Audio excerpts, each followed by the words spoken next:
Hello, and thank you for joining me on the Dr. Suzette Glasner podcast. Please don't forget to subscribe to my channel if you want to continue to learn from me. Like my videos if you're learning something valuable. And importantly, I would love it if you would share your comments, questions you have for me, and or any suggestions you have about guests who you'd like to see come on the show. You can also email me directly at askdrglassner@gmail.com. Last week, I sat down with J.D. Vance's mom, Bev Akins, and we talked extensively about her recovery from a 15-year battle with heroin addiction. If you haven't checked that episode out, you definitely should. So today I have sort of a related topic to talk to you about, and it's really about how our current generation is accessing opioids. There are so many different ways that can happen, but there is a new trend that is very disturbing whereby young people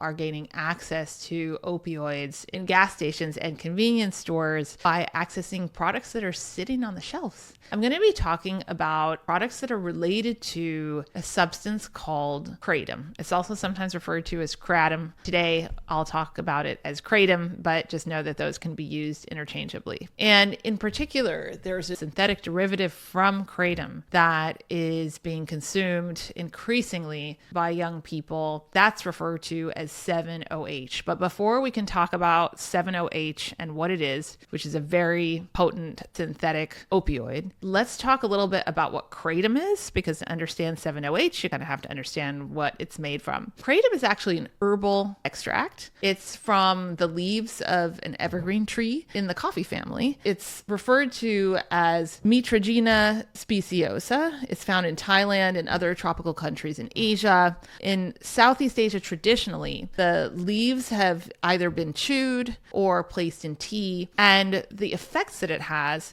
are either to relieve fatigue. So in the short term, it has these sort of stimulating properties to relieve fatigue and improve work productivity. So think about somebody working a shift where maybe it's all night and they need a little boost in the same way that we would drink coffee. They use kratom. And it's also been used as a substitute for opium in the treatment of medical conditions, including pain conditions and diarrhea. It has also been used traditionally in various religious ceremonies. So in recent years, it's really been the focus of increasing interest in Western countries because it's thought of as perhaps an alternative to medications for opioid withdrawal symptoms. So I have had various patients who have come to me saying, I'm taking kratom because I'm thinking that might actually help me get off of prescription opioid pills, or that might help me get off of heroin. But then ultimately what I've seen them go through is a really challenging time getting off of kratom. And we're learning more about why that may be. But I'll also say it's sold as a dietary supplement, so it's much easier to access than another opioid containing medication. That said, it is being banned in various states because of some of the reasons that I'm going to talk to you about regarding 7-OH and kratom more generally having addiction potential that was perhaps not realized by a lot of people who were taking it. So it is illegal to buy,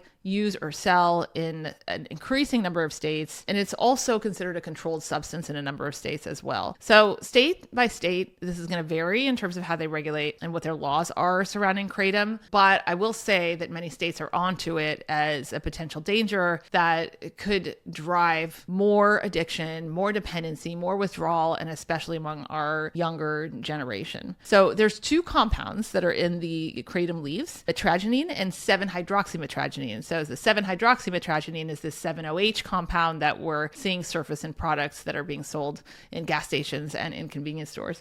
And these are compounds that interact with the natural receivers that we have. They're also called receptors in the brain for opioids. So we call them a partial agonist. That means that they share properties with medications that we use for opioid substitution. So for people with opioid addiction, this is actually a very similar kind of substance that partially activates the opioid receptors in the brain and stimulates them. So in low doses, kratom makes a person feel alert, as I mentioned. In high doses, like commonly used opioids, the effect of kratom on the opioid receptors makes people feel sedated, it makes them feel euphoric, and it also reduces pain.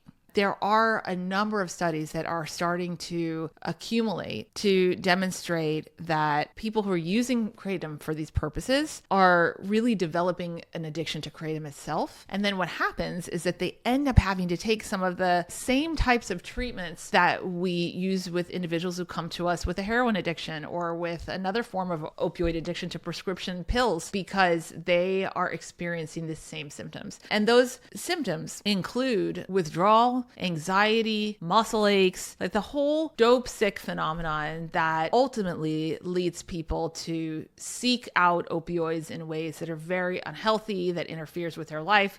This can all be triggered similarly by increasing use of kratom. The other documented health complications that can arise from using kratom include overdose, bacterial infection from using contaminated products. Also, women who are pregnant and who are using kratom, their babies can be born in opioid withdrawal. So this is something that we see with moms who are addicted to heroin as well as other opioids. It's known as neonatal abstinence syndrome. It can also lead to thyroid problems and liver damage and seizures, as well as psychiatric problems like psychosis. So kratom is not without its risks. And again, to successfully discontinue using kratom, a lot of people do end up going through the same type of medication treatment that we prescribe for individuals with addiction to other types of opioids. And so there is research concerning the safety of taking kratom, and that really has produced mixed results. So animal studies, and that's how we always start when we're trying to understand the safety of a substance, they show that high doses of kratom may be less likely to be fatal than high doses of other opioids. Deaths related to kratom have indeed been reported. And in fact, they have increased pretty dramatically. Just as one example, between 2010 and 2015, there was a 10-fold increase in calls to poison centers related to kratom exposure. In the majority of those cases, kratom was mixed with another substance. That is how we see overdose occur very commonly in general, is when several substances that are potentially downers are mixed together, and that leads to a depression of the respiratory center. When your respiratory center is depressed, you stop breathing and you can die. So when you see kratom on a shelf, the assumption that it's safe because it's herbal is not correct. So now I'm going to shift gears and I want to talk a little bit about 7-OH. So as I mentioned, this is a compound in kratom, hydroxymetragenine, and it's thought to have its own misuse and addiction potential. And what's important to know about 7-OH is that it is found in small trace amounts in kratom. It is not the same thing as kratom. It's a synthetic concentrated derivative. It is an opioid, and it is 13 times more potent than morphine. What's even more concerning is that it is being falsely advertised as kratom. So given that it's a highly addictive, potent concentrated derivative, this is really different from kratom. The way that it's disguised makes it very attractive to young people. So these 7-OH products are disguised as attractive candies, gummies, and even ice cream cones that parents might never see as a risk. Look at the ice cream cones. This would be so easy for a kid to pull from the shelf, especially if they're hearing that it makes you feel good from somewhere. So they're marketed as 7-hydroxymetragenine, 7-OH-metragenine, 7-OHMG hydroxy, 7-HMG, or just 7. And all these compounds pose significant health risks. So let's talk about what are the health risks associated with this 7-OH. First of all, because it's up to 13 times more potent than morphine, it greatly increases the risk of overdose and dependency. So your body's not used to this highly potent opioid. That's actually part of what happens when people overdose, is they end up consuming a far more potent opioid than their body is capable of handling, because the body hasn't developed tolerance and it's not used to it. And that can lead to that sort of respiratory center shutdown and overdose scenario. So according to a study run by the National Institute on Drug Abuse, 7-OH resulted in that respiratory depression that I'm describing at a magnitude that was 3 times more severe than morphine. That's not surprising. If the drug is more potent than morphine, then the impact on certain systems in the body, like the respiratory system, is going to be stronger. So we are starting to hear more and more stories around severe addiction in young people and of major withdrawal symptoms. This is comparable to somebody coming off of painkillers or even heroin, or somebody who unknowingly took fentanyl and started to become dependent on it. The side effects or the withdrawal effects include insomnia, anxiety, body aches, and sweats. And we are seeing that poison control reports that involve kratom-related products are increasing year over year, and that includes 7-OH products. We don't have great reporting on the prevalence of 7-OH use because a lot of people are using it unknowingly, so we're just starting to learn more about it. But certainly the FDA and the DEA are onto this, and they are doing quite a bit of investigation right now to figure out how to classify these substances and how to potentially regulate them. But important to know that right now, because they're unregulated, most 7-OH products don't even state what the concentration of 7-OH is that's in them, nor would that even be that meaningful because we still have yet to study what the meaning of different varying concentrations of 7-OH in terms of clinical signs, symptoms, and dangers would be. Some of these products are marketed as kratom extracts or enhanced kratom, and they're sold on the same shelves as kratom. And we also know that the majority of these are manufactured in unsupervised manufacturing facilities in India.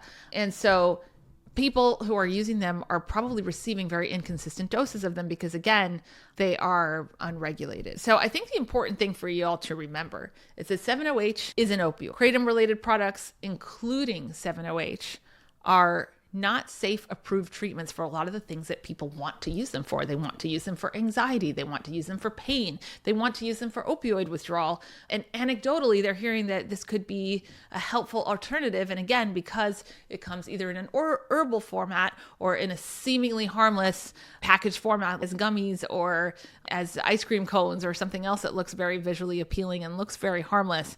Don't be deceived by that, and don't allow your youngsters to be deceived by that. These are opioid products, and early exposure to opioids, as well as other substances that tap into our dopamine system, are known to interfere with brain development, increase the likelihood of future addiction developing in our young people. So at all costs, we have to do our very best to prevent them from being exposed at an early age to these types of substances. And this all applies to adults as well. This is not just a warning for young people. Kratom and kratom-related products, and in particular, these potent products containing 7-OH, are extremely dangerous for adults to ingest as well. So stay vigilant, know what you're consuming, look on the labels of products, and educate your children to look at the labels of products to see if it says anything about 7-OH or hydroxy, mitragynine, or kratom extract, or enhanced kratom, anything kratom related, anything 7-OH related. Proceed with extreme caution. And if you wish to experiment with any kratom related products, talk to a healthcare professional, talk to an addiction specialist, and learn more about them, because you really might save yourself a real roller coaster of a formation of a dependency